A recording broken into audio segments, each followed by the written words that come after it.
সুপ্রিয় দর্শক, শুভ সন্ধ্যা। মেহেরপুর প্রতিদিন মুক্ত কথা স্টুডিও থেকে স্বাগত জানাচ্ছি আমি মাহবুব জান্নাত। আজকে কথা বলবো একজন নারী নেত্রী নিয়ে।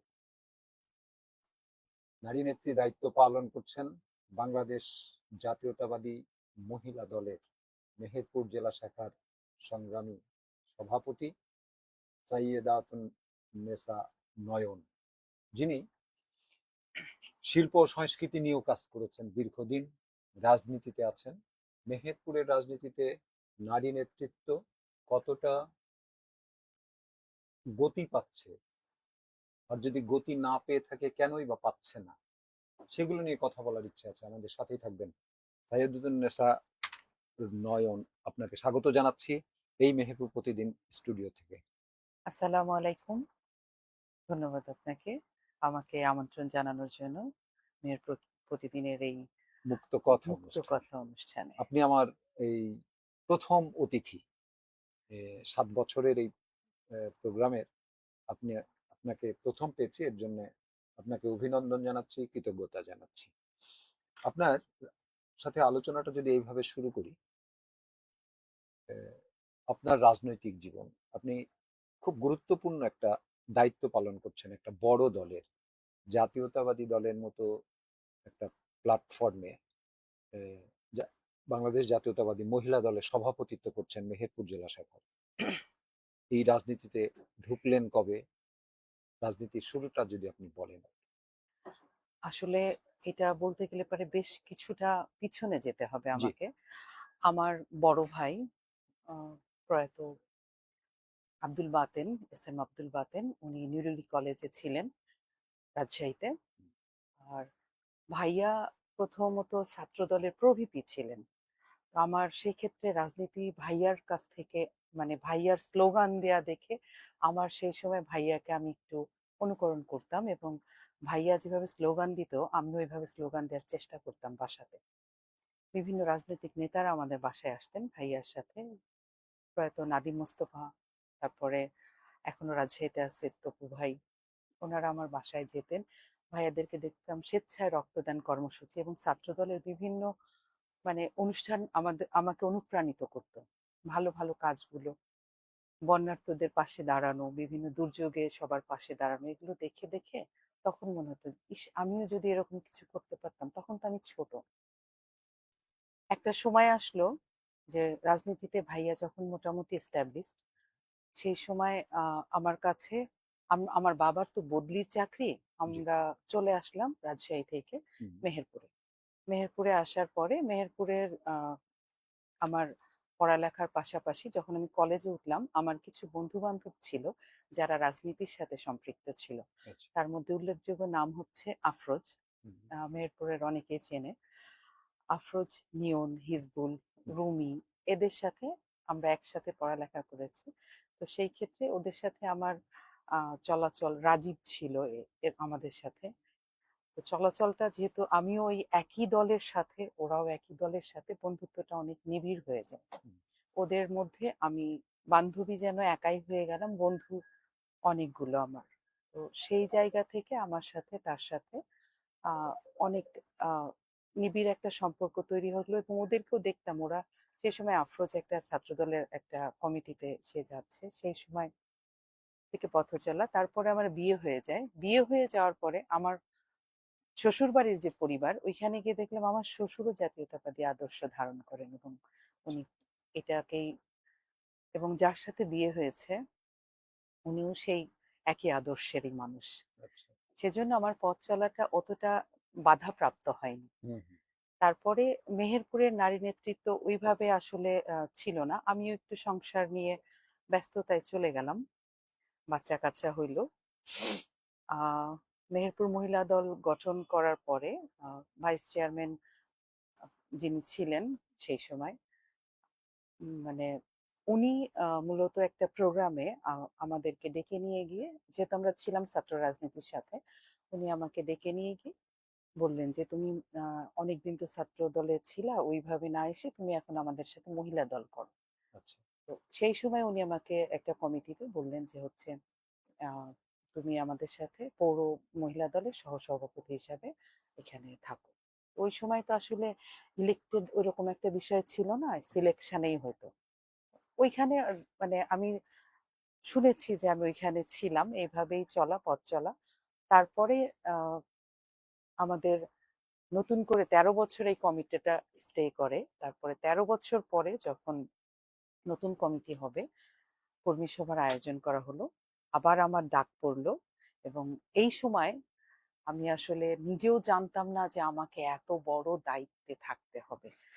আমি সঞ্চালকের দায়িত্বে ছিলাম, আফরোজা আব্বাস এসেছিলেন, আমাদের জাতীয়তাবাদী মহিলা দলের কেন্দ্রীয় সভাপতি, এবং সাথে ছিলেন হালিমা নেওয়াজ আরলি আপা, আর ছিল সন্দা আপা, এবং যশোরের কলি আপা ছিলেন। ওনারা সবাই, এবং ফারিয়া আপা ছিলেন ব্যারামারে, ওনারা সবাই কর্মী সভাতে আসলেন মেহেরপুরে। এবং মেহেরপুরে মহিলা এসে, দলের। হ্যাঁ, মহিলা দলের কর্মী সভাতে আসছিলেন। এবং এই কর্মী সভা সফল করে আফরোজা আব্বাস আমাকে এই জায়গায়, এবং এইটার পিছনে আর একটা বিষয় ছিল, মাসুদুরুন ভাই, মেহেরপুরের মাটি ও মানুষের নেতা মাসুদুরুন ভাই। মাসুদুরুন ভাই, আমি সঞ্চালনা করব, উনি আমাকে লিখে দিচ্ছেন না, কিন্তু বলছেন তুমি এটা নিয়ে বলো।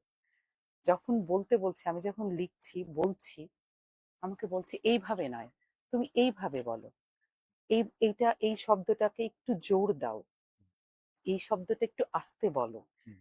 আমাদের মেহেরপুরের মহিলা দলের যে ইতিহাস আছে, সেই ইতিহাস নিয়ে উনি আমাকে এগুলো আসলে তখনও আমি ততটা জানতাম না। ওনার সংস্পর্শে থেকে রাজনীতি আসলে কিভাবে করতে হবে, আমাকে কিভাবে মানুষের সাথে মিশতে হবে। আমি যদিও গৃহিণী ছিলাম, রাজনীতিতে ছিলাম, কিন্তু গৃহিণী তো ছিলাম, কিছুদিন তো রাজনীতি থেকে দূরে ছিলাম। তো ওনার সংস্পর্শে আসার পরে আমি দেখেছি যে আসলে উনি এত জনপ্রিয় কেন, হুম। মানুষের সাথে যে তার আত্মার সম্পর্ক তৈরি হয়, এটা আসলে অভূতপূর্ব একটা দৃশ্য। উনি হুট করেই সবার মধ্যে যে একেবারে মাটিতে বসে পড়েন, এটা সচরাচর কিন্তু আমি দেখি নাই কাউকে। আমিও তো বড় ভাইয়ার সাথে দেখেছি কিছুটা, কিন্তু এটা আমি কারো মধ্যেই দেখি নাই। মাটিতে বসা মানে কিন্তু একেবারেই যে উনি যে এটা না, উনি এটা মন থেকে করেন, হুম। আত্মার ভিতর থেকে করেন, আত্মিক একটা বিষয়। এই জন্যই আসলে মেহেরপুরের মানুষের কাছে উনি জনপ্রিয়। আর আমাকে এই জায়গায় নিয়ে আসার পিছনে উনি নিশ্চয়ই কিছু বুঝেছেন, ভালো জেনেছেন, অথবা মনে করেছে যে আমাকে যদি এই দায়িত্বটা দেয়া হয়, হয়তো আমি পারবো। এই জন্য কতদিন আগে পেলেন এই দায়িত্বটা? আমার কমিটিতে আসা 3 বছর।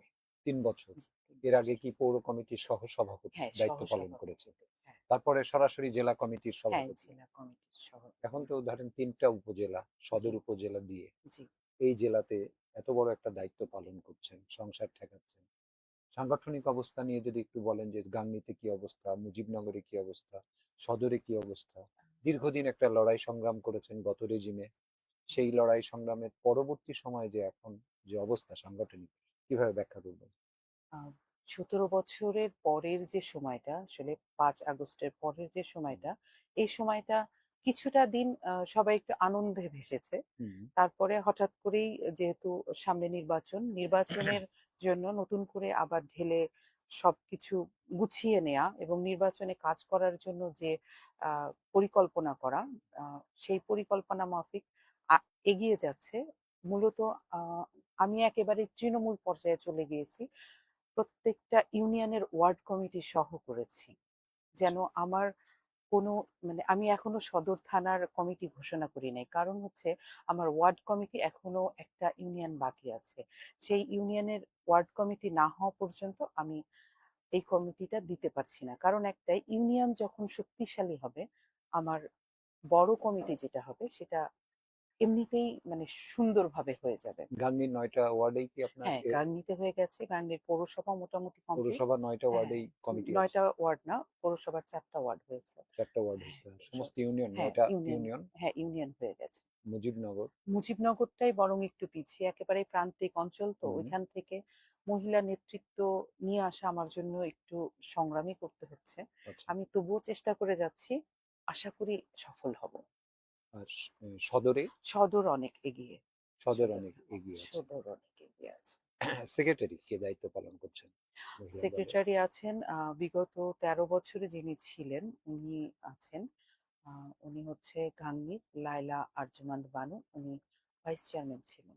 আচ্ছা, উনি এখন সেক্রেটারি হিসাবে হ্যাঁ, দায়িত্ব উনি পালন এখন করছেন। সেক্রেটারি হিসেবে এই আছেন। যে নারী নেতৃত্ব হিসাবে আপনি যে মহিলা দলের সাথে যুক্ত হচ্ছেন এই ৩ বছর আগে এত বড় একটা দায়িত্ব পেয়েছেন, এই দলটা গোছানোর ক্ষেত্রে জি, আপনি আপনার যারা মূলত সাংগঠনিক দায়িত্ব দিচ্ছেন যাদের, জি। তারা কি কোনো এখনো ছাত্রী এ, এ, মানে ছাত্রত্ব কাটিয়ে এখনো পড়াশোনা করছে এই লেভেলের কেউ, না কি পড়াশোনা শেষ না, করেছে? পড়াশোনা আমার হচ্ছে মহিলা দল তো, হুম হুম। বেশিরভাগ ক্ষেত্রেই দেখা যায় যে আহ, মহিলারাই আছে। মহিলারাই হ্যাঁ, আছে। আর দুই একজন হয়তো স্টুডেন্ট যারা হুম বিয়ে হয়ে গেছে কিন্তু হুম এখনো পড়ালেখা চালিয়ে যাচ্ছে, হুম। এরকম কিছু আছে। এরকমও কিছু হ্যাঁ, আছে। আছে কিছু আচ্ছা এরকম। আচ্ছা।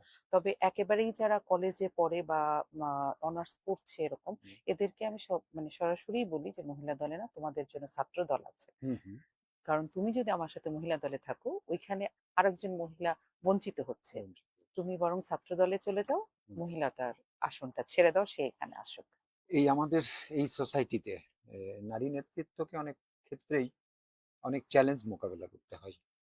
সেখানে রাজনীতিতে ঢোকা এটাই হচ্ছে সবচেয়ে বড় চ্যালেঞ্জ।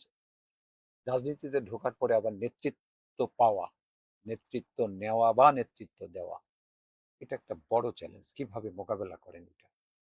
সেখানে পারিবারিক একটা ইয়ে আছে, মানে বার আছে, আমাদের সামাজিক বার আছে। এইগুলাকে কিভাবে উত্তরণ ঘটায় এই সংগঠনটা চালাচ্ছেন? আসলে সবসময়ই নারীরা চায় নারী হুম বান্ধব কিছু, হ্যাঁ? হুম তো নারী বান্ধব যখন খুঁজি আমরা, হুম। মূলত আমাকে ওই পরিবেশটা আমার মতন করে তৈরি করে নিতে হয়।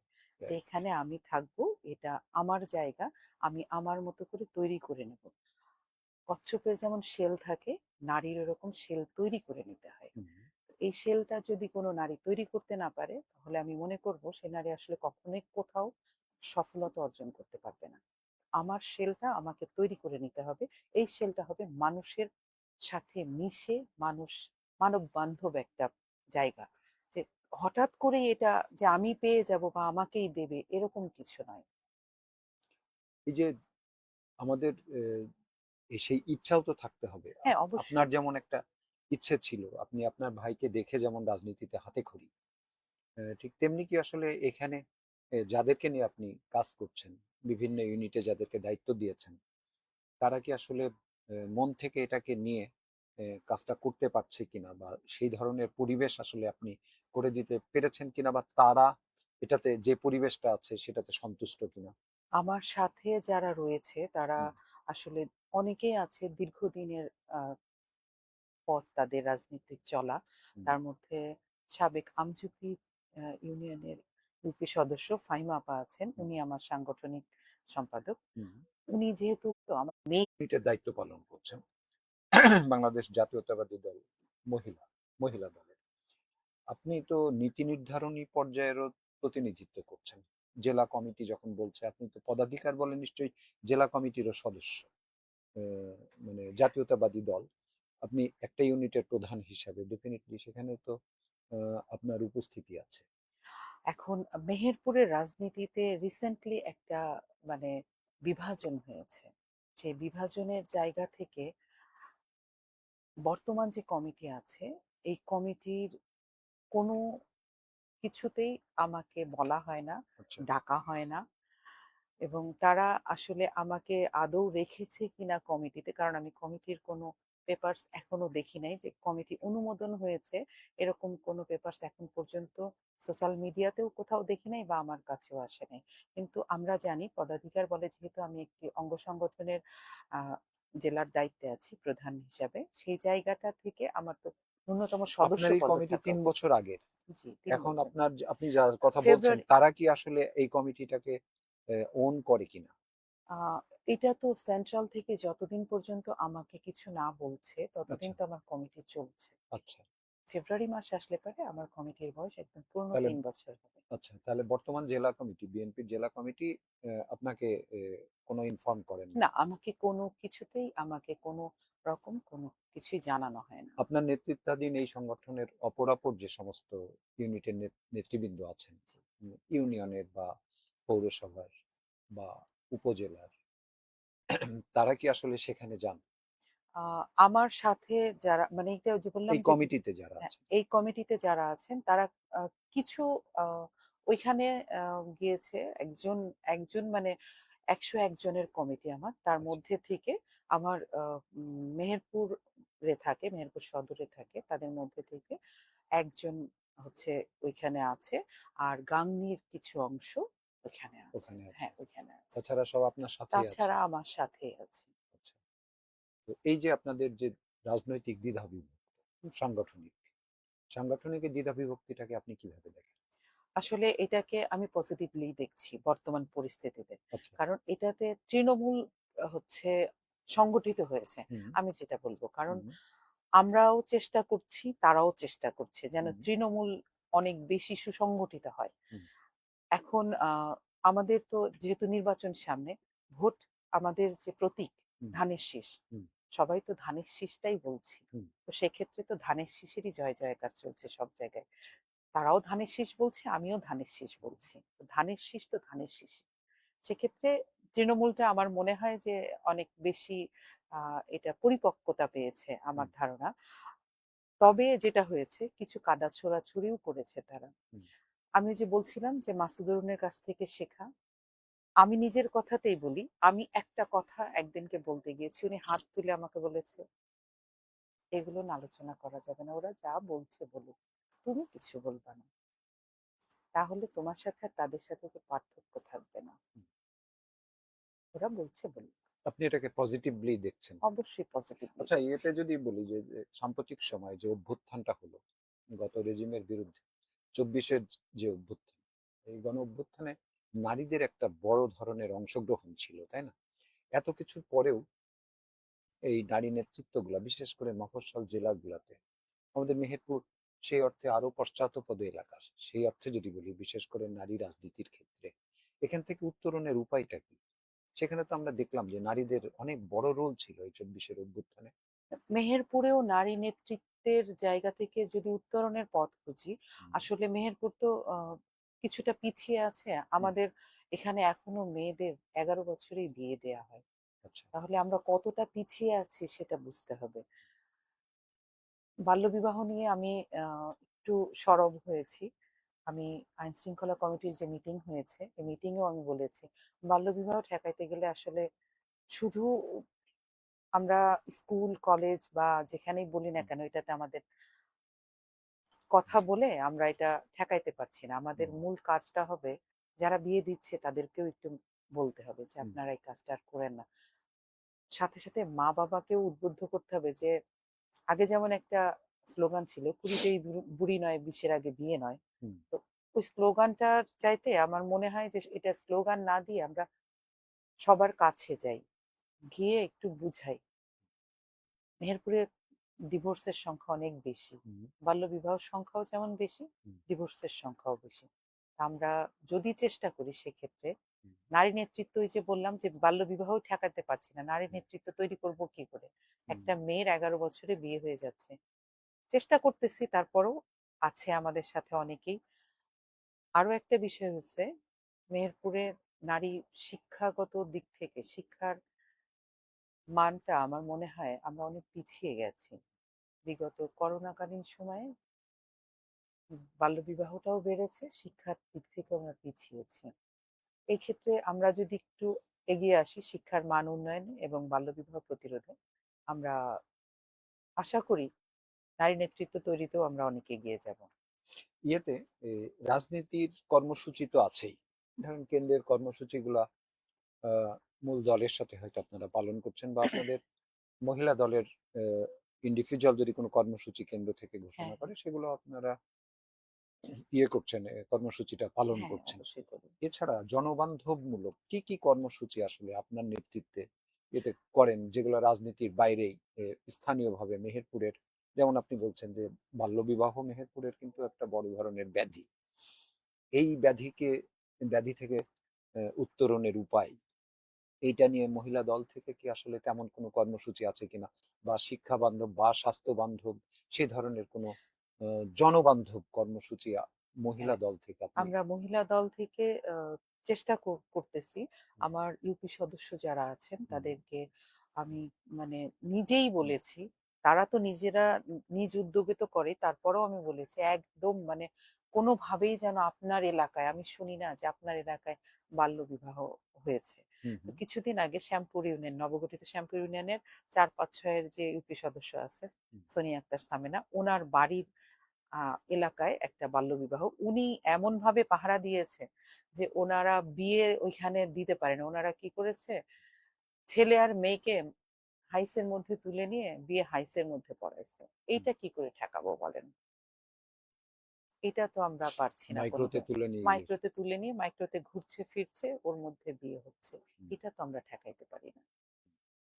এই যে অভিনব পন্থায় বিয়ে। প্রশাসনকে কি এই ধরনের কোনো প্রেসার দিতে পেরেছেন কিনা, যে হ্যাঁ, এটার বিপরীতে দাঁড়িয়ে যে হ্যাঁ, মেহেরপুর জেলাটাকে বাল্য বিবাহ মুক্ত জেলা করা হয়েছে, হ্যাঁ, তো এটা প্রশাসনিক ভাবে কিভাবে দেখেন? প্রশাসন অনেকটাই মানে অনেক অনেক বেশি সরব।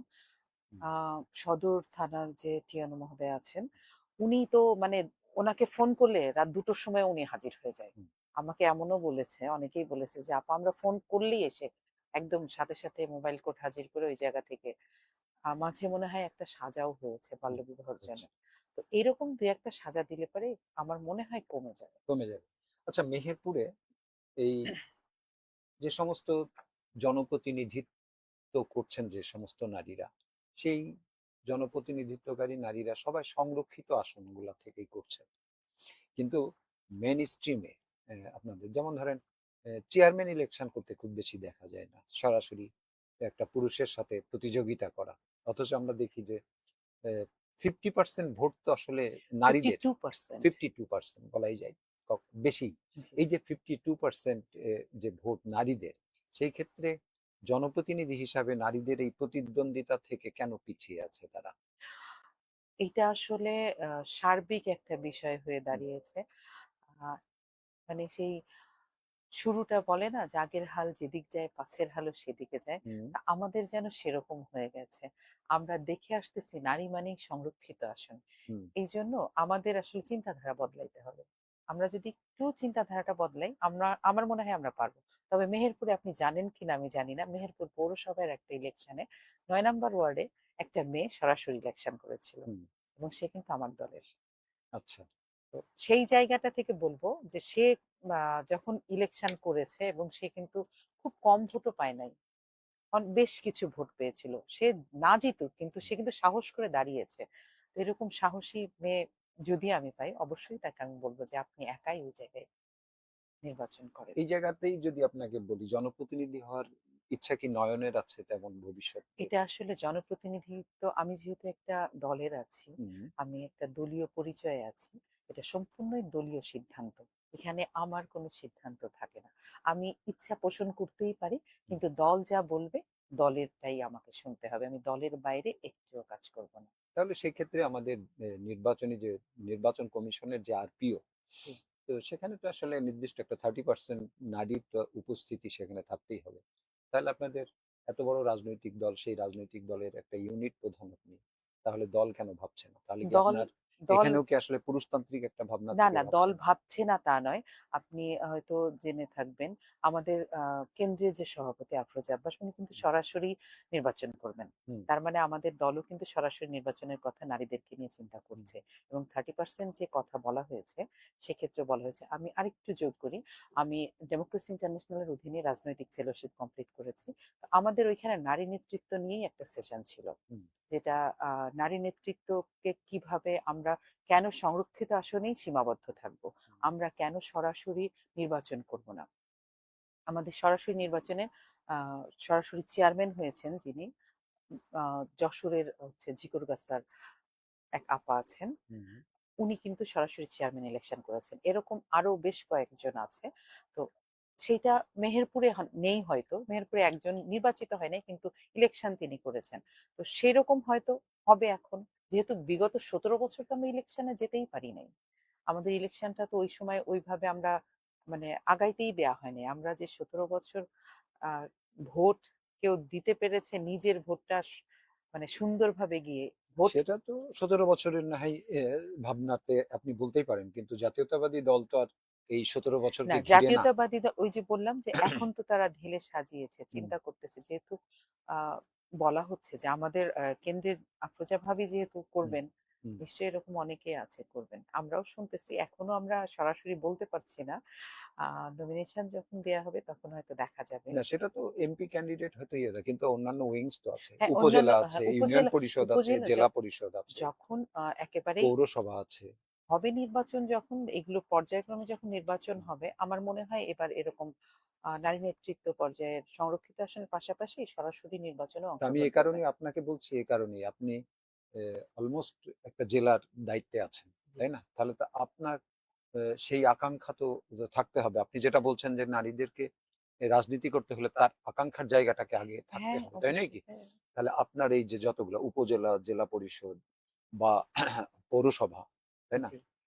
সেখানে তো আসলে অন্তত একটা অভিপ্রায় তো থাকতে হবে না, আপনার। সেটা তো বললাম না যে আমার ইচ্ছা তো থাকবেই রাইট। যে আমি জনপ্রতিনিধি হব, যেহেতু হুম, রাজনীতি করি, রাজনীতিতে কিন্তু প্রত্যেকের ইচ্ছা থাকে আমি হুম, জনপ্রতিনিধিত্ব করব। হুম। তো যখন প্রতিনিধিত্ব করব আমি, এই ইচ্ছাটা আমার মনের মধ্যে আছে, আমার দল যদি আমাকে যোগ্য মনে করে অবশ্যই তারা আমাকে সেই জায়গাটায় নিয়ে যাবে, এটা আমার বিশ্বাস। মেহেরপুরের এ যতগুলা আপনার নারী ইউনিট তৈরি হয়েছে, জি। ওখানে কি আসলে ইউনিয়ন পরিষদে নির্বাচন করার মতো যোগ্য নারী আছে জি, সরাসরি ভোটে? সরাসরি ইউনিয়ন পরিষদে আহ, নির্বাচন করার মতন একদম সরাসরি ওয়ার্ডের যেরকম আছে কাউন্সিলর হিসেবে নির্বাচন হুম, করার। এবং আমার মনে হয় এমন নেতৃত্বও তৈরি হয়েছে হুম। যারা মানে ইউনিয়ন পরিষদের চেয়ারম্যানেও ইলেকশন করতে পারবে। ইয়েতে মহিলা অধিদপ্তরের ওখানে কিছু কর্মকাণ্ড আছে জি। নারীদেরকে বিভিন্ন ধরনের প্রশিক্ষণ দেওয়া হয়। জি।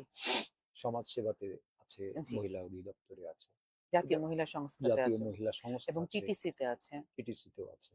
এই যে এগুলাতে নারীদের যে আসলে অংশগ্রহণ জি। নিশ্চিত হচ্ছে কিনা, এগুলার বিষয়ে কি আপনাদের কোনো তদারকি আছে? জি, আমাদের তদারকি থাকে বিভিন্ন সময় ভর্তির বিষয়ে, হুম, যেটা অনলাইন করার সময় বা যখন আবেদন চাওয়া হয় সেই হুম, সময় আমরা চেষ্টা করি আমাদের যারা আছে স্কিল ডেভেলপের জন্য হুম, যাদেরকে আমরা তাদেরকে ওখানে বলি এবং আবেদন করার পরে তাদের হুম, একটা মৌখিক ভাইভা নেওয়া হয়। হুম, সেই ভাইভার পরে ওইখানে তারা যদি মনে করে যে সিলেকশনে নিচ্ছে, তখন তারা সিলেকশনে যাওয়ার পরে তাদের চেষ্টা করি আমরা যে মোটিভেশনাল স্পিচ দেওয়ার, যে তুমি এই কাজটা করলে পারে তোমার নিজের জন্য আসলে এগিয়ে যেতে পারবে তুমি। কিছুদিন আগে ৩০ দফা আমাদের একটা মানে কর্মশালা হয়েছিল চুয়াডাঙ্গাতে। হুম। চুয়াডাঙ্গাতে আমার সৌভাগ্যক্রমে আমি মানে আমাদের ভারপ্রাপ্ত চেয়ারম্যান জনাব তারেক রহমান, উনি যখন স্ক্রিনে আসছেন হুম। প্রথম প্রশ্নটা আমি করেছিলাম। আচ্ছা। এবং প্রশ্নটা আমাদের ৩১ দফার মধ্যে ২৪ নাম্বার দফা আছে, যেটা হচ্ছে নারীর উন্নয়ন নিয়ে। হুম, তো এই নারীর উন্নয়ন নিয়ে যে দফাটা আছে আমি বলেছিলাম আমাদের প্রত্যেকটা প্রশিক্ষণই ঠিক হচ্ছে, জাতীয় মহিলা সংস্থা বলেন, তারপরে মহিলা বিষয়ক অধিদপ্তর বলেন, টিটিসি বলেন, সমাজ সেবা বলেন, সব জায়গাতেই চলছে ঠিকঠাক, হুম, কিন্তু এর মধ্যে যেটা হয়েছে সেটা হচ্ছে যে আমরা কিন্তু আমাদের কুটির শিল্পের যে জিনিসটা আছে এটা আমরা হুম, যথাযথ পর্যায়ে মেলা বা এক্সিবিশন না হওয়ার কারণে আমরা বাজারজাত করতে পারি না। হুম, তো বাজারজাত করার যদি আমরা একটা সঠিক জায়গা পাই, সেই জায়গাটা মানে এটা তো আমার একেবারে তৃণমূলের বোনের পক্ষে জেলা শহরে এসে মানে ওই তার তৈরিকৃত যে কুটির শিল্পের যে প্রোডাক্টটা আছে সেটা নিয়ে এসে অনেক ক্ষেত্রেই মেলাতে অংশগ্রহণ করা হয় না। তো তার ওই যে তার প্রতিভাটা ঘরের মধ্যেই বন্দি থাকে, এই বন্দি দশা থেকে আমরা কি করে নিয়ে আসতে পারি ভাই? হুম। তো আমাকে আমাদের ভারপ্রাপ্ত চেয়ারম্যান দেশনায়ক তারেক রহমান ভাইয়া বলেছেন যে আমরা যদি সরকার গঠন করতে পারি, জাতীয়তাবাদী সরকার যদি বাংলাদেশে প্রতিষ্ঠিত হয়, সেক্ষেত্রে নারীদের এই কুটির শিল্পের যে বিষয়টা আমরা একদম তৃণমূল পর্যায়ে আমরা মেলা করার এবং সেখান থেকে আমরা কিনে নেওয়ার চেষ্টা করব। এখন আপনি যদি ক্ষমতায় যান, সেই ক্ষমতা থাকাকালে ক্ষমতায় থেকে তো আপনি অনেক কিছুই করতে পারেন, কিন্তু আপনি যখন ক্ষমতায় গেলেন, আপনি তো রাজনীতিতে আছেন। জি। জি। সেক্ষেত্রে আপনি এই যে কুটির শিল্পের কথা বললেন, এই প্রসঙ্গে যদি আমি বলি, মেহেরপুরে একটা বিসিক শিল্প নগরী আছে। জি। সেখানে বিশেষ করে নারী উদ্যোক্তা যারা, হুম, হুম। এই নারী উদ্যোক্তারা গভর্নমেন্টের যে ফ্যাসিলিটিস গুলা, ব্যাংকের যে ঋণ 4% ইয়েতে ইন্টারেস্টে যে সমস্ত ঋণগুলো, এইখানে একটা আহ, মানে সাংঘাতিক রকমেরই অনিয়ম হয়, যেখানে আমাদের কাছে বিভিন্ন ধরনের এই অনিয়মগুলোর কথা আসে। সেইখানে তো এই দৃষ্টি দেওয়ার যথেষ্ট সুযোগ আছে। এখন যারা প্রকৃত অর্থে এন্টারপ্রেনার, যারা উদ্যোক্তা, তাদের সেই ঋণটা পেলে তো ভালো হতো। কিন্তু সেখানে আমার জানা মতে, আপনাকে আমি আপনার জ্ঞাতার্থে বলছি, সেখানে যথেষ্ট দুর্বলতা আছে এবং সেখানে স্বজনপ্রীতি আছে। প্রকৃত অর্থে যারা উদ্যোক্তা তারা পাচ্ছেন। না, এটা পাচ্ছে না, এটা আমিও জানি। হুম, এখানে আরেকটা বিষয় আছে, সেটা হচ্ছে যে আমি কিন্তু বিসিকের ট্রেনিং প্রাপ্ত। আচ্ছা। আমি নিজে উদ্যোক্তা হিসেবে কাজ করেছি। হুম, এখন আমি আমার মানে ব্যস্ততার কারণে হয়তো সেদিকে নজর দিতে পারছি না। আমি ২০০০ সাল থেকে নিজেই কুটির শিল্পের সাথে জড়িত ছিলাম। আমার একটা জায়গা ছিল, যখন মেহেরপুর জেলায় আমি আমার তৈরিকৃত একটা ফতুয়া বিক্রি করতে পারতাম না। হুম। তা আমি ওই প্ল্যাটফর্মটা পাইনি বলে আমার কুটির শিল্পটা কিন্তু আমাকে বন্ধ করতে হয়েছে। আচ্ছা। তো ওটা কি পাননি রাজনৈতিক কারণে? রাজনৈতিক ২০০০ সালে যেটা ছিল রাজনৈতিক কারণে, যথাযথ দাম না পাওয়ার কারণে আমরা এটা আসলে সেই সময় আমার পক্ষে তো বাহিরে গিয়ে সেই সময় মানে এগুলো বিক্রি করার মতন আমি স্কোপ পাই নাই। হুম, তো সেই জায়গাটা থেকে আমি আস্তে আস্তে এটাকে বন্ধ করে দিয়েছি। আচ্ছা। আমার বন্ধ করে দেওয়ার পিছনে কারণটাই হচ্ছে যে আমি বিক্রি করতে পারছি না।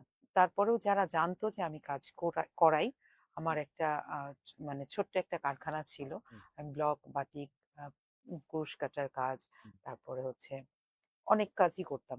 ফতুয়াগুলোতে ছেলেদের ফতুয়া, মেয়েদের সালোয়ার কামিজ, শাড়ি।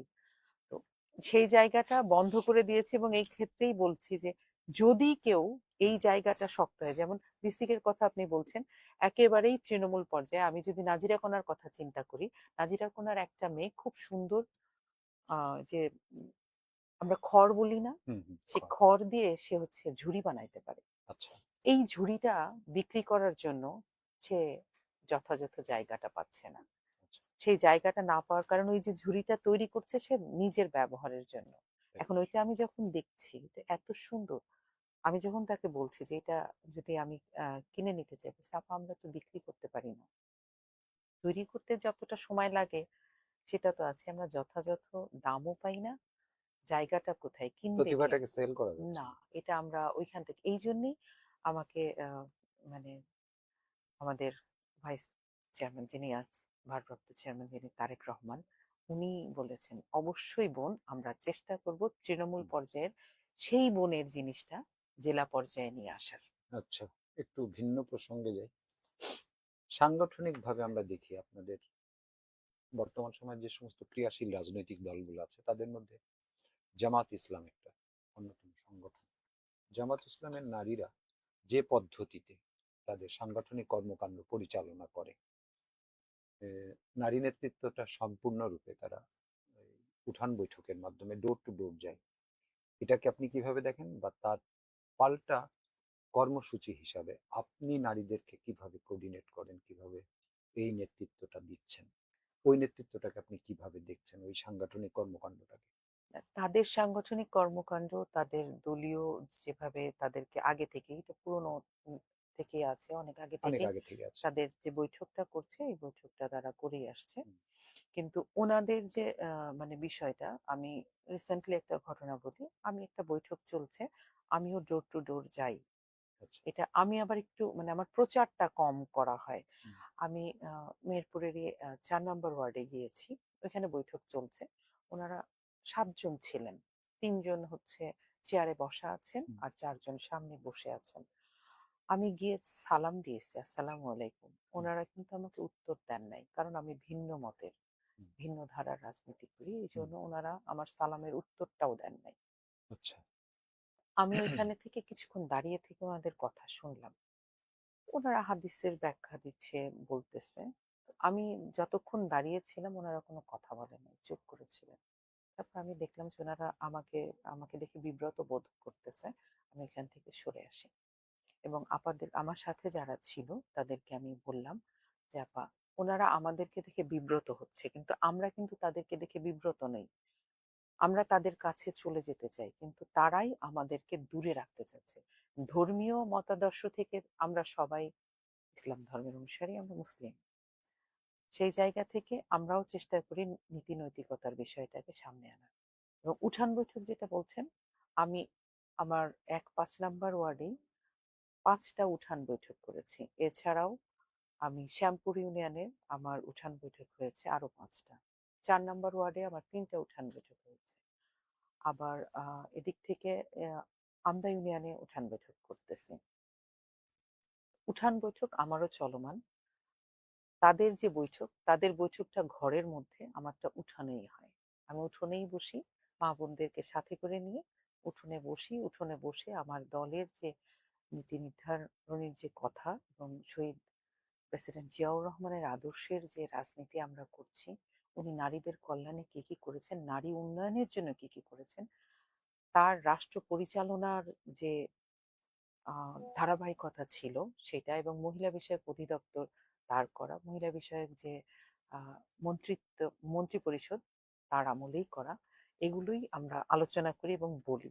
এবং তারপরে আমরা আসি আমাদের আপসীন দেশনেত্রী বেগম খালেদা জিয়ার কথা বলি, যে তাকে সব কিছু দিয়েও এই দেশ থেকে তাকে কোথাও পাঠানো যায়নি। উনি বলেছেন, আমার দেশ বাংলাদেশ, আমার কোনো সেকেন্ড হোম নেই। ইয়েতে তারা যে পদ্ধতিতে রাজনীতিটা করছে, আপনিও একটা মুসলিম নারী, আপনার একটা রাজনৈতিক বিশ্বাস আছে, জি। এই রাজনীতিতে আসলে ধর্মটাকে যেভাবে ব্যবহার করা হচ্ছে, আমরা যদি বলি বিশেষ করে এই সমস্ত উঠান বৈঠকের ক্ষেত্রে আপনিও জানেন কিছু রিউমার কিন্তু আছে, যেখানে পাঠ্য ধর্মের পাঠ্যপুস্তকগুলা নিয়েও এক ধরনের শপথ করানো থেকে শুরু করে নানান কিছু, আমরা যেমন গণমাধ্যমের মানুষ এগুলাকে আমাদের দৃষ্টিগোচর হয়, আপনাদেরও হয়, তার কারণ আপনারা সরাসরি ওই প্ল্যাটফর্মে কাজ করছেন, আপনারা নিজে, আপনি যে একটু আগে বললেন যে আহ, আপনার উপস্থিতিতে তারা কথা বন্ধ করে দিল, জি। ওনারা যে ওনারা সেই নারীর ঘাড়েই ভর দিয়ে রাজনীতিটাকে পরিচালনা করতেছেন। এবং এই উঠান বৈঠকের উপরে ওনারা মনে করছেন যে আমরা একেবারেই মানুষের ঘরে ঘরে ঢুকে পড়েছি। আদৌ কি তাই? আসলে তো তা নয়। মানুষের মনের ভিতর লালিত যে আকাঙ্ক্ষা থাকে সেটা কিন্তু অন্য জায়গা। আমি ধর্মের কথা শুনতে সবারই ভালো লাগে, আমরাও চাই নীতির কথা শুনতে, নৈতিকতার কথা শুনতে, আমরাও মানতে চাই। তো রাজনীতির ক্ষেত্রে যেটা বলবো সেটা হচ্ছে যে ওনারা যেটা করতেছে আমরা আসলে ওইভাবে বলতেছি না, আমরা বলতে চাইও না। হুম, আমার কথা হচ্ছে যে আহ, কোনো নির্দিষ্ট প্রতীকে ভোট দিয়ে কখনো নীতি নৈতিকতার অবক্ষয় হবে না, এটা আমি বলতে পারি না। আমার নীতি নৈতিকতা একান্তই আমার ব্যক্তিগত বিষয়। আমি একান্তভাবেই বলতে চাই যেটা, সেটা হচ্ছে যে যেহেতু ইসলাম ধর্মের অনুসারী, আমি মুসলিম, অবশ্যই আমি পরকালে বিশ্বাসী। আমার আমলনামা কি হবে একমাত্র আল্লাহই জানেন, এবং আমার বিচার কি হবে সেটা আল্লাহই জানেন। আমি কিছুই বলতে পারবো না কতটা সেক্ষেত্রে। প্রতিপক্ষ হিসাবে মনে করেন তাদের, মানে কোন লেভেলে, আপনি তো আহ, নারী নেতৃত্ব দিচ্ছেন, সেক্ষেত্রে তাদের এই কর্মকাণ্ডের সাথে আপনার কর্মকাণ্ড, সামনে নির্বাচন, কিভাবে দেখেন তারা কতটা সফল কাম হবে, বা আপনার এই তাদের ওই কৌশলের বিপরীতে আপনার যে নারীদের সাথে যে ইন্টারাকশন, কিভাবে মূল্যায়ন করবেন? জাতীয়তাবাদের আদর্শ যারা ধারণ করে মনের ভিতরে, তাদেরকে কোনোভাবেই মানে টলানো যাবে না। তারা ওই জায়গাতেই থাকবে। কথাটা শুনছে শুনুক, কিন্তু ভোটটা কিন্তু তারা গিয়ে যখন নির্বাচনের মাঠে যাবে, ভোটটা তারা ধানের শীষেই দেবে। মানে সেই নারী পুরুষ হিসাবে আলাদা করা যাবে আলাদা না। করা যাবে না। আচ্ছা, চমৎকার। এখন এই যে সামনের নির্বাচন, এই নির্বাচনে আপনাদের খুব পরিষ্কার দুইটা আহ, অভ্যন্তরীণ উম, একটা, কি বলবো, বিভাজন আছে। এই অভ্যন্তরীণ বিভাজন আহ, কি আপনি মনে করেন যে আহ, আপনার, আমি বলছি নমিনেশনটা যেই পাক, তখন কি এটা সকলে ঐক্যবদ্ধভাবে ধানের শীষের পক্ষে কাজ করবে, এরকম কি হ্যাঁ, আপনার মনে হয়? আমার এই যে বিশ্বাস। অভ্যন্তরীণ যে বিভক্তি, এই বিভক্তিটা কি একটা নমিনেশনের মধ্যে দিয়ে কি আসলে নিরসন হবে? আসলে আমি তো বিভক্তি বলতে কি, এটা দলীয় বিভক্তি কিন্তু কারোর মধ্যে নাই। কিছুটা ব্যক্তিগত বিভক্তি আছে আমি যেটা মনে করি। দলীয় বিভক্তি আমি এখানে দেখি না। আচ্ছা, সেক্ষেত্রে নমিনেশন পাইলে পারে ধানের শীষের হয়ে সবাই একযোগে কাজ করবে, এটাই আমার বিশ্বাস। এটা আপনার বিশ্বাস? আমার বিশ্বাস। এবং এটা শুধু তাই না, আমি বলেই ফেলি, আমাদের অরুণ ভাইয়েরও একই ধারণা যে আমরা সবাই একসাথে ধানের শীষের হয়ে কাজ করি। ইদানিংকালে ধরেন আপনি তো একটা জিনিস স্বীকার করবেন যে এখানে একটা মানে একটা ভাবনাকে আপনি কিভাবে আহ, কোন মাপকাঠিতে ফেলে আপনি বিচার করবেন। আমাদের সোশ্যাল মিডিয়া কিন্তু একটা খুব গুরুত্বপূর্ণ অবশ্যই। মাধ্যম, তাই নয় হুম, কি? হুম, হুম। সেখানে আপনি সোশ্যাল মিডিয়ার মানুষ, আমরা সোশ্যাল মিডিয়ার মানুষ। সেখানে যখন আপনি এই রাজনীতি, বিশ্বাস, আপনার ব্যক্তিগত ভাবনা, এগুলো যখন আপনি শেয়ার করছেন, তখন কিন্তু আপনার মানসিকতাটা বোঝা যাচ্ছে। এবং সেখানে আমরা দেখছি যে আপনাদের নারী নেতৃত্বের ক্ষেত্রে যেমন সোশ্যাল মিডিয়াতে সবচেয়ে বেশি আক্রমণ করা হয়, হ্যাঁ, যেটা নারীদের রাজনীতিতে আসার প্রশ্নে আমি মনে করি সবচেয়ে বড় একটা প্রতিবন্ধকতা। প্রতিবন্ধকতা, বড় প্রতিবন্ধকতা। হুম। সেক্ষেত্রে পরিবার এগুলা যখন দেখে তখন খুবই প্রেসার দেয় যে না, তুমি এখানে যেতে পারবা না। ঠিক তেমনি যখন এই অভ্যন্তরীণ যে বিভক্তি, সেই বিভক্তির যারা পক্ষে থাকে, যারা বিপক্ষে থাকে, তাদের যে কথাবার্তা এবং যে স্ল্যাং ল্যাঙ্গুয়েজ তারা ব্যবহার করে, এইটা কি আসলে শুধুমাত্র একটা নমিনেশনের মধ্যে দিয়ে এটা নিষ্পত্তি হবে বলে আপনি মনে করেন? নিষ্পত্তি একটু সময় লাগবে এটা। আচ্ছা। আর নারী প্রতিবন্ধকতা যেটা বললেন, কিছুদিন আগে আমার একটা পোস্টে হুম, একজন একটা পোস্ট বলতে আমার আমাদের প্রতিষ্ঠা বার্ষিকীর প্রোগ্রামে একজন লাইভ প্রোগ্রামে একটা কমেন্ট করেছিল, হুম, যে কমেন্টটা আপত্তিকর, এবং আমি কিছুটা মানে বিব্রতকর হয়ে যাই। হুম, আমার হাজবেন্ড তখন আমাকে বলে, সামান্য এতটুকু কথায় তো এত বিব্রত হওয়া যাবে না। এর চাইতে তুমি চিন্তা করো যে তোমার উপরে যারা আছে তাদেরকে কেমন করে বুলিং করা হয়। হুম, সেটা যদি তারা মেনে নিতে পারে, তুমি কেন মানতে পারবে না? ওই যে পারিবারিক সাপোর্ট, হুম। পারিবারিক সাপোর্টটা যদি না থাকে, মেয়েরা সোশ্যাল মিডিয়ায় আসলে পারে কোনোভাবেই নিরাপদ নয়। আসবেই এটা, এবং ওই সমালোচনাটা পজিটিভলি নিতে হবে। বিভিন্ন পেশায় নারীদের অংশগ্রহণ আছে। মেহেরপুরেও যদি বলি যে আইনজীবী সমিতিতে বেশ কিছু, আপনার হাজবেন্ড যেহেতু সেখানে আছে, আমি বেশ কিছু নারীদের উপস্থিতিও আছে সেখানে। জি। তাদের ভিতরে কি আসলে আহ, এই জাতীয়তাবাদী বিশ্বাসী ইয়েরা তো আছে, জি আছে। আছে তাই না? জি আছে। তো তাদের সে ধরনের রাজনীতির তেমন কোনো অভিপ্রায় কি আপনি কখনো লক্ষ্য করেছেন? হ্যাঁ, আছে। তাদের মধ্যেও রাজনৈতিক আফরোজা আন্টি ছিল একসময়। হুম, আহ ওনারা প্রত্যেক বছরই তো বারে ইলেকশন হয়। হুম, ইলেকশনে যখন দাঁড়ায় হুম, তখন তো বুঝি যে হুম, তারা এই দলের বা আমাদের সাথে হুম, চলতে চায়। তো হুম, সেই ক্ষেত্রে থেকে দেখি সবারই রাজনীতিতে অভিপ্রায় তো থাকেই, কিন্তু এখনো সরাসরি আমাদের সাথে যুক্ত হয়ে, মহিলা দলের সাথে যুক্ত হয়ে এখনো ওইভাবে আমি কাউকে পাইনি। এখনো পাইনি। কারণ এখনো পাননি। আমরা তো একটা ক্রান্তিকাল পার হয়ে তারপর এসেছি। হয়তো কিছুদিনের মধ্যেই পাবো এরকম হবে। কিছু। একটু ভিন্ন প্রসঙ্গে যাব। আপনি মেহেরপুরের শিল্প সংস্কৃতির একজন উম, অন্যতম মানুষ। অন্যতম বলতে এ কারণেই বলছি যে একাধিক প্রতিভা আপনার আছে। আপনি নৃত্যশিল্পী, বাচিক শিল্পী, এবং মেহেরপুর জেলা শিল্পকলা একাডেমির আপনি নির্বাহী সদস্য হিসেবেও দায়িত্ব পালন করেছেন বিগত সময়। মেহেরপুরের শিল্প সংস্কৃতি নিয়ে আপনার অতীত এবং বর্তমান কিভাবে মূল্যায়ন করবেন? আসলে শিল্পকলার কথা যেহেতু আসলো, আমি আরেকটু বলে নিই। আমি বাংলাদেশ শিশু একাডেমিতে নৃত্য প্রশিক্ষক হিসেবে ছিলাম। হুম, আর আমি বাচিক শিল্পী, সেটা তো আছেই, আমি অভিনয়ও ছিলাম। আচ্ছা। আম, এখন মেহেরপুর শিল্পকলা একাডেমির চত্বরটাই মনে হয় যেন অসুচি হয়ে গেছে। এমন একটা পরিবেশ তৈরি হয়ে গিয়েছে। সেই জায়গা থেকে উত্তরণের জন্য আমার মনে হয় যেটা, মেহেরপুরের পুরাতন ঐতিহ্য ফিরিয়ে আনার জন্য যারা বিগত দিনে যারা ছিলেন এই শিল্প চর্চার মধ্যে, তাদেরকে অবশ্যই ওই শিল্পের জায়গাটাতে মানে শিল্পকলা একাডেমিতে যাওয়া উচিত। তাদেরকে আমাদেরই এই জায়গাটা নিতে হবে। আমার এটা আমার মনে হয় আমার দায়বদ্ধতা। আমি চাই তারা আসুক, তারা ওই জায়গায় যদি মাসে না হোক ২ মাসে ৩ মাসে একবার হলেও যদি তারা ওই জায়গায় যায়, হুম, আমরা শিল্পকলা এলাকাটাই আবার সেই পুরাতন ঐতিহ্যে ফিরে যাবে। কিছু মানুষ আছে যারা আসলে জায়গাটাকে, একটা সময় ছিল গান হচ্ছে অ্যারোস্টিডিসি একটা বিষয় ছিল। সঙ্গীতটাকে আমরা ওইভাবে দেখতাম। তো সেই সঙ্গীতটা, হ্যাঁ গানের তো অনেক ভাগ আছে।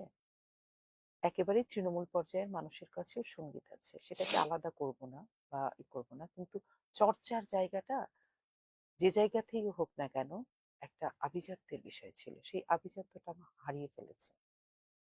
সঙ্গীত বলেন, অভিনয় বলেন, আবৃত্তি বলেন আর নৃত্য বলেন। তবে মেহেরপুরের নৃত্য জগৎটা অনেক এগিয়ে গেছে। আমরা যখন আমি যখন মানে নাচ শিখেছি, আমার হাতে করি নওগাঁ মহাদেবপুরে, আমার বাবা চাকরি করতেন বলেছি, তারপরে রাজশাহীতে বাদল সরকারের কাছে, তারপরে আসছি আমি হচ্ছে চুয়াডাঙ্গাতে শিখতাম। মেহেরপুরে আমি কোনো শিক্ষক পাই নাই, আমাকে চুয়াডাঙ্গায় ক্লাস করতে যাইতে হতো। আমি চুয়াডাঙ্গা শিল্পকলা একাডেমির স্টুডেন্ট ছিলাম আচ্ছা, এবং ওইখান থেকে প্রথম বর্ষ, দ্বিতীয় বর্ষ, তৃতীয় বর্ষ কমপ্লিট করেছি। আমি ললিতকলা একাডেমি রাজশাহীতেও ছিলাম আচ্ছা। স্টুডেন্ট হিসাবে। তো সেই জায়গা থেকে তারপরে বিভিন্ন প্রশিক্ষণে অংশগ্রহণ করি। নাচ শেখার জন্য আমার শিক্ষক কিছুদিন আগে মারা গেছেন, সেলিম ভাই কিছুদিন আমাকে তালিম দিয়েছিলেন। আর আমি মণিপুরি করেছি জেসমিন বিশ্বাসের কাছে। চুয়াডাঙ্গা শিল্পকলা একাডেমির শিক্ষক ছিলেন, প্রশিক্ষক ছিলেন উনি। উনি বিশ্বভারতী থেকে মণিপুরের উপরে অনার্স করা। তো নাচ শেখার জন্য আমাকে চুয়াডাঙ্গায় যেতে হয়েছে। আমি শিখে এসেছি, কষ্ট করে শিখে এসে মেহেরপুরে মানুষজনের কাছে কিন্তু ওই জায়গাটায় পৌঁছাইতে পারিনি, কারণ কিছুটা কুসংস্কারও ছিল। এখন সেটা কেটেছে অনেক ক্ষেত্রে।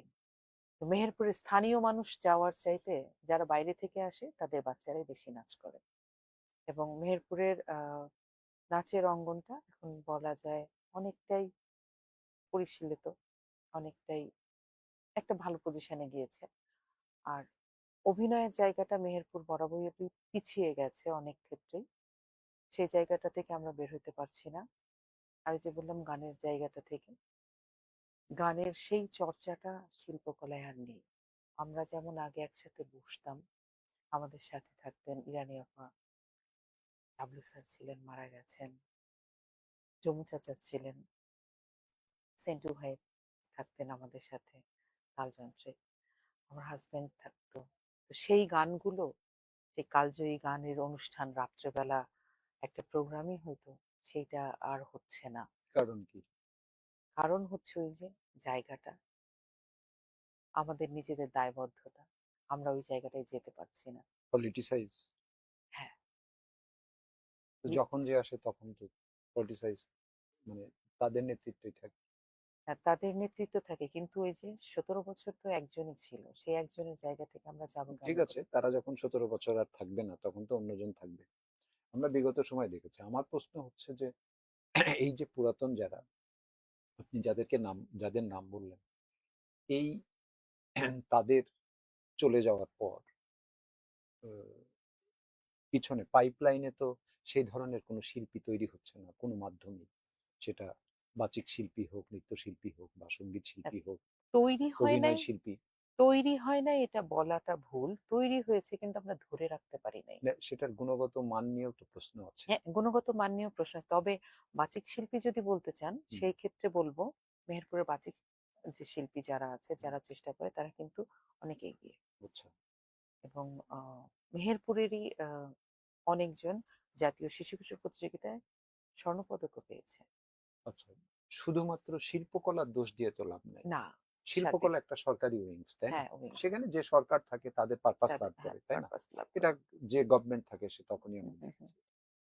কিন্তু ইয়েতে আপনার ব্যক্তিগত পর্যায়ে, প্রাইভেট পর্যায়ে তো কোনো সেই ধরনের শিল্প সাহিত্যের সাংগঠনিক যে উত্তরণ, সাংগঠনিক যে চর্চা, সেটাও তো মেহেরপুরে খুব বেশি দেখা যায় না।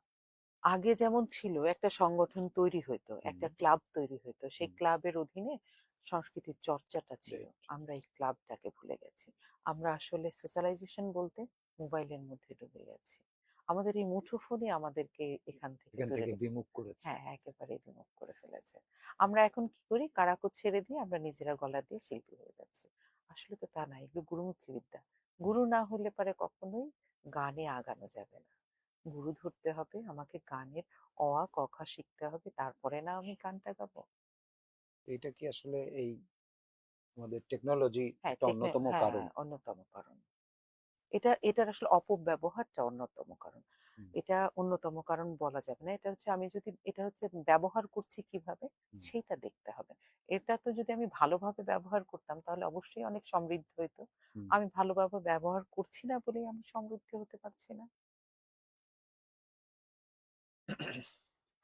তাহলে শিল্প সংস্কৃতি থেকে ভবিষ্যতে মেহেরপুরের নতুন কোনো ভাবনা কি আসলে জন্ম নেবে বলে আপনি মনে করছেন? এটা এই যে প্রতিবন্ধকতাগুলো। আমরা এখন চেষ্টা করতেছি সেটা হুম, হচ্ছে যে আ খেলাধুলার মাধ্যমে আপনি হয়তো খেয়াল করেছেন হুম, অনেকগুলো টুর্নামেন্ট হয়েছে কিন্তু হুম, এখন। ফুটবল, ক্রিকেট সব দিক থেকেই। তো খেলাধুলার মাধ্যমে যদি আমরা কিছুটা এগিয়ে যেতে পারি, সাথে, সাথে যদি আমরা রাখি যে আমরা ছোট, ছোট ক্লাব করার জন্য আমরা কিন্তু উদ্বুদ্ধ করতেছি। এটা আমাদের হুম। আ রাজনৈতিকভাবে আমাদের একটা দায়বদ্ধতা থেকে যায়। প্রত্যেকটা গ্রামে আমরা চেষ্টা করতেছি যে একটা যেন ক্লাব হয়। এই স- ক্লাবটার মাধ্যম দিয়েই আমরা শিল্প, সাহিত্য সব দিক থেকেই চেষ্টা করব যে যেন আমরা এই চর্চাটাকে অব্যাহত রাখতে পারি। সর্বশেষ একটা বিষয়ের আলোকপাত করে আমাদের অনুষ্ঠান শেষ করব।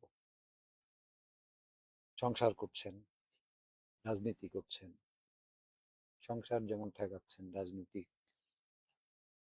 কর্মী না নেতা একটা দল ঠেকাতে কর্মী, হচ্ছে। আমি কর্মী। হ্যাঁ, কিভাবে সমন্বয় করছেন? পরিবার থেকে কিভাবে সাপোর্ট পাচ্ছেন? আমার ২ টো সন্তান, দুটোই ছেলে। আমার বড় ছেলে খুলনা বিশ্ববিদ্যালয়ে পড়ছে। আ আর ছোট ছেলে ইন্টারমিডিয়েট দিবে সামনের বার, এবার 2nd ইয়ারে আরকি। আমার হাসব্যান্ড, আমরা বাড়িতে মূলত এই ৪ জন মানুষ। আমার যিনি হেল্পিং হ্যান্ড আছেন, যিনি সহযোগী থাকেন, তার কাছে আমি কৃতজ্ঞ। মানে আমার সংসার এবং আমাকে টেক কেয়ার করার জন্য যেহেতু আমার বাবার বাড়ি দূরে, আমার যে সহযোগী আছেন আমি মানে তার কথা না বললেই না, সে আমাকে এতটাই মনে হয় যেন আমার বোন। আর আমার হাসব্যান্ডের কথা তো উম সবাই জানে মেহেরপুরের আসলে। হুম, অনল ভীষণ সাপোর্টিভ একটা মানুষ। সে আমাকে যে বললাম যে আমি একটা সামান্য একটা কমেন্ট নিয়ে একটু মন খারাপ করেছি। তো ও আমাকে বলছে, "তুমি এটা নিয়ে টেনশন করো না তো। টেনশন কেন করবা? এটা তো সামান্য বিষয়। এর চাইতে অনেক বড় কিছু লিখতে পারে মানুষ। তুমি কখনোই মন খারাপ করবে না।" তোমার মতো জায়গা থেকে যদি তুমি মন খারাপ করো তাহলে তুমি চিন্তা করো যে শ্যামা ওবায়েদ, রুমিন ফারানা এদেরকে যখন মানুষজন বলে তারা কেমন, তারাও যেমন কিছু ভাবে না, তুমিও কিছু ভেবো না।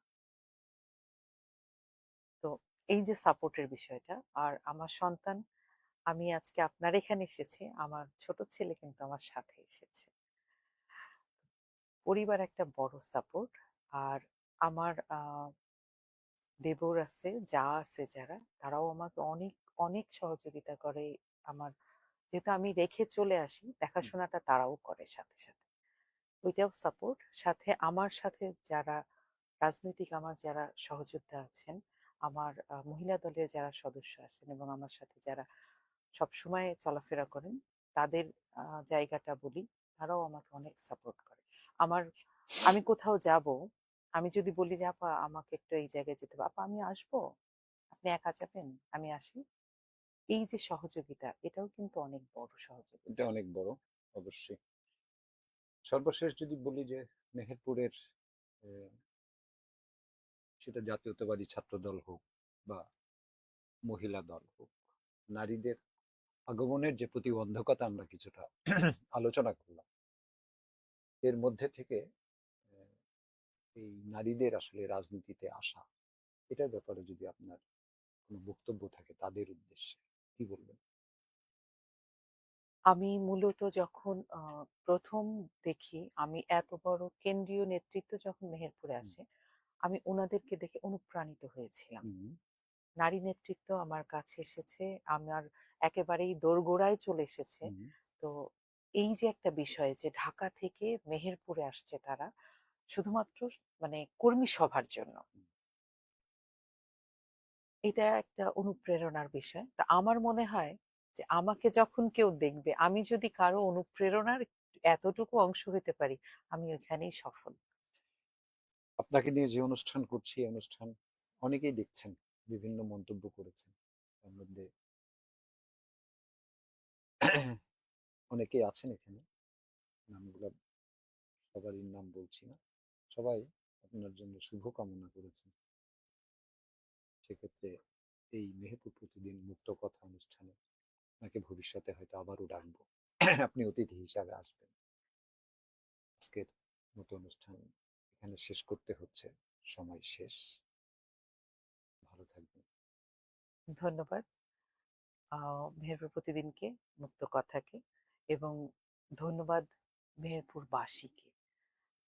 আসলে রাজনীতি করতে গেলে জনগণ না থাকলে পারে রাজনীতিতে চলা যায় না। তো চলার পথটা হচ্ছে, সাথী হচ্ছে তারা, তারা সাথে থাকলে পারে আমরা সফল। আপনাকে একটা প্রশ্ন শেষে করা হয়নি, মনে হয় মেহেরপুরের গণমাধ্যম নিয়ে আপনার কি কোনো আহ, বক্তব্য আছে?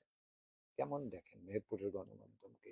মেহেরপুর প্রতিদিন মেহেরপুরে একমাত্র একটা ডিএপি ভুক্ত পত্রিকা, এটা সম্পর্কে যদি কোনো মন্তব্য করেন।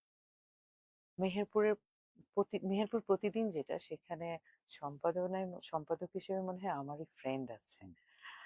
তো আমি এটা সম্বন্ধে জানি, এবং এই অফিসটা মনে হয় একসময় আমার বাড়ির কাছেও ছিল। কাছে তো অনেক পুরনো একটা বিষয়, সেক্ষেত্রে বলবো পথ চলা সুন্দর হোক, দীর্ঘতম হোক মেহেরপুর অনেক প্রতিদিন। ভালো থাকবেন। প্রিয় দর্শক, শুনছিলেন নয়নের কথা। চেষ্টা করেছি বিভিন্ন বিষয় নিয়ে কথা বলে। মেহেরপুরের নারী নেতৃত্বের প্রশ্নে উনি একটা গুরুত্বপূর্ণ দলের, বড় দলের গুরুত্বপূর্ণ দায়িত্ব পালন করছেন।